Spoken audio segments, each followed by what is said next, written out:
Hello, my name is Lex, and in today's video, I'm demonstrating how to correctly cite references using the IEE format. So you might be asking, what is the IEEE format? So this IEEE citation style is a reference format created by the Institute of Electrical and Electronics Engineers, IEEE, commonly used in technical and engineering fields. It's based on numerical citations and follow these key principles. So citations are numbered in square brackets and placed before a punctuation. The references are numbered in the order they appear in the text. The same number is used for repeated citations of the same source. And for the reference list, it appears at the end of the report, ordered numerically, and each reference entry follows a specific format depending on the type of source, like a book or a journal or website. So citations are important as it avoids plagiarism and it gives credit to authors, ensuring credibility. Now, I'll be sharing my report.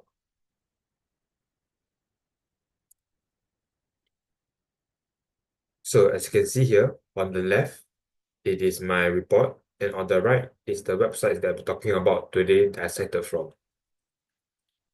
So for the first part, for the first three citations that I'll be talking about will be from the introduction. So as you can see here, number one here, this this this paragraph, I took it from a website. General purpose pump infusion pumps are short for medical devices used to deliver fluids, medications, and nutrients directly into a patient's bloodstream intravenously in a safe and controlled manner. So if I scroll down to the reference list, you can see here the first square bracket one.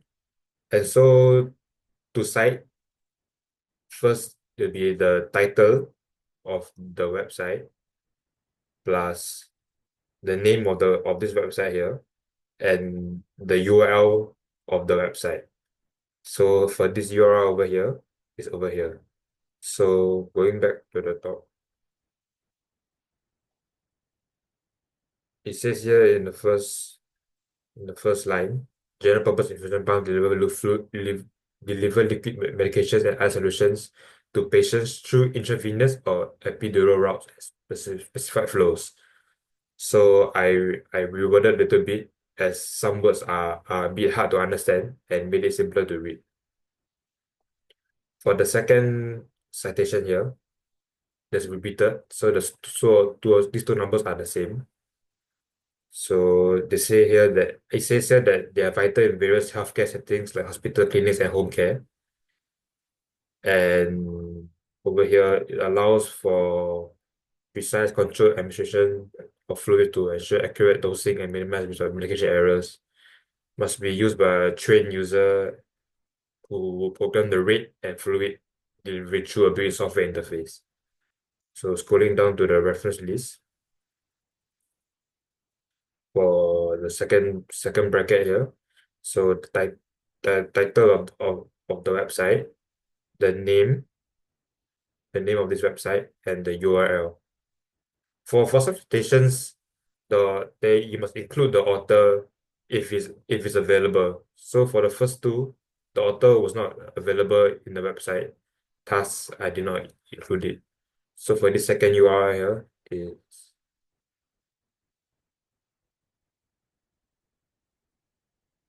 the second URL is over here. And let me scroll back up. So it says here that liver fluids in controlled amounts, and they are widespread in unique clinical settings such as hospitals, nursing homes, and in the home as well. That's why I changed it to that they are vital in these various healthcare settings. And it's also says that in general, an infusion pump is operated by a trained user who programs the rate and duration of fluid delivery through a built software interface. So I included it in my report as well. Now for the third citation, it says that infusion pumps are high in demand due to the need of pain management. So I wanted to make sure that my claim was verified and I'm not just spitting facts out of nowhere. So so if I scroll down here, my reference list, number 3. So the title of this website, the name of this website is Biospace on Biospace, and the URL is here. So in this URL, it says here that the market size is expected to be valued at USD 9.62 billion in 2023 and expected to surpass USD 16.91 billion by 2030, growing at a CAGR of 9.6% from 2023 to 2030. So it shows that there's an increasing demand for pain management, thus, thus it will drive for market growth, thus prices are increasing.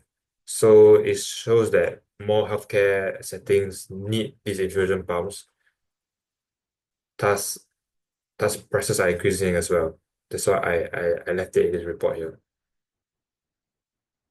Now for my next citation, number 4 over here, I was talking about the pumping mechanism of these pumps of the device of the pump basically.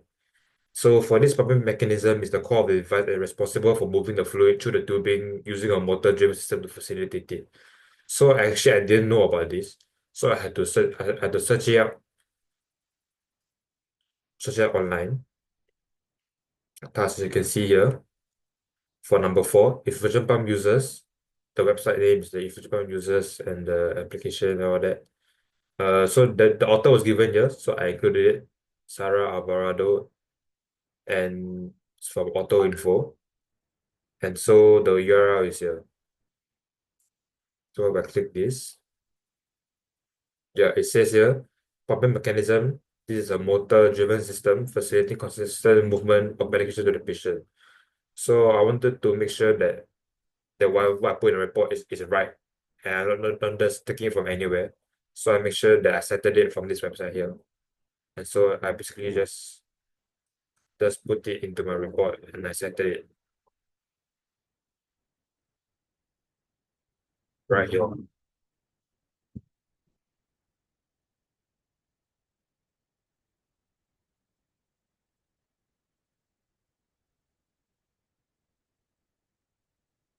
Now for my next citation which will be the 10th one. So this next 3 citations that I'm talking about will be from the discussion section. So previously, I noted down some problem statements about this device, the pump. So basically, the patient harm, device malfunction, data inaccuracy, and alarm fatigue. So I wanted to back up my claim so that it wouldn't be fake and there is adequate research about it. So firstly, for the medication errors, there was a test conducted where a total of 426 medications were observed infusing through an IV pump, and of all those, 285 had one or more errors associated with the administration. So, which can show that medication errors occur for infusion pumps do happen frequently. So, I actually took this from a website called Insights from the Sharp End of Medication Errors, and it's from PubMed. So, the URL is here, and over here, it shows here that so it says here that IV medication errors are a common type of error identified in hospitals and can lead to harm. So they should do a test here. And yeah, so I copied this test down into my report so that it backs up my claim. And yeah, so it'll be true. For the next one, for 11 is about device malfunctions, like blockages or pump failures that could prevent fluid delivery. So there was a observation period conducted in 2024, where 301 malfunction reports were recorded. So 35% were leakages, 20% were misdosing, and 12% of which the pump does not discharge. So it can show that without proper checking, malfunction can occur. So I took this statistics from this website called Malfunctions of Non-Electrical Infusion Pumps.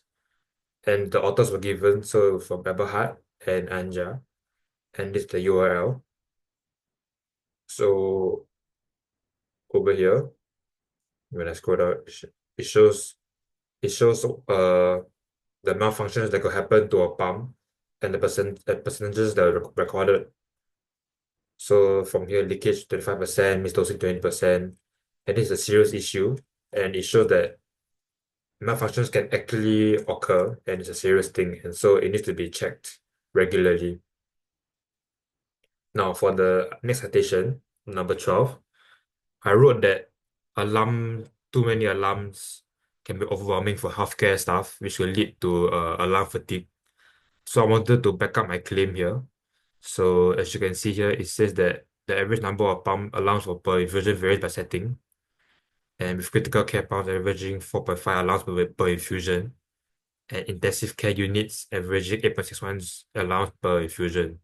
So actually this shows that on average average alarms in 2 minutes and 38 seconds, which shows that it can be too much for healthcare workers. So I've thought that maybe we should lower the amount of alarms being sounded. So I took that from here, types of frequency of infusion pumps alarms, and by James Watterson and Bettner. So the URL is there. So it's here.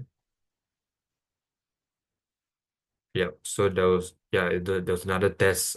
There's another observation period. So it shows here that mean average of 4.50 alarms per infusion for critical care, 8.61 alarms per infusion. So I copied this and place it into my report here to back up my claims as well. And of course, for all these statistics, it has to be backed up so that it's true and it's not just fake information. Now, for the last one I'll be talking about today will be from the best practices for maintenance, the good practices in maintenance. So obviously, I do not know how to maintain a general infusion pump, so I had to search this up, and so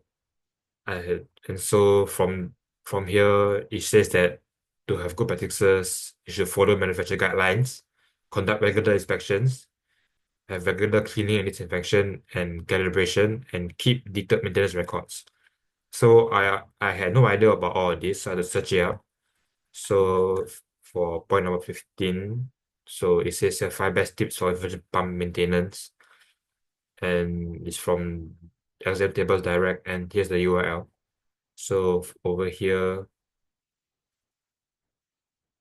you can see that it says here 5 infusion pump maintenance tips, where it says follow guidelines, conduct regular inspections, clean the pump carefully, and calibrate every pump, and keep the detailed maintenance records.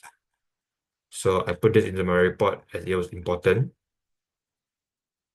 And these good practices are important so that these pumps can last longer.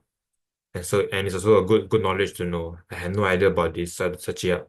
Thus, I had to cite from this website. Now, so in conclusion, citations are very important as it helps to give credibility. And I also like to encourage all of y'all to follow the IE format. It's a very easy, it's very accurate as well. So thank you for watching.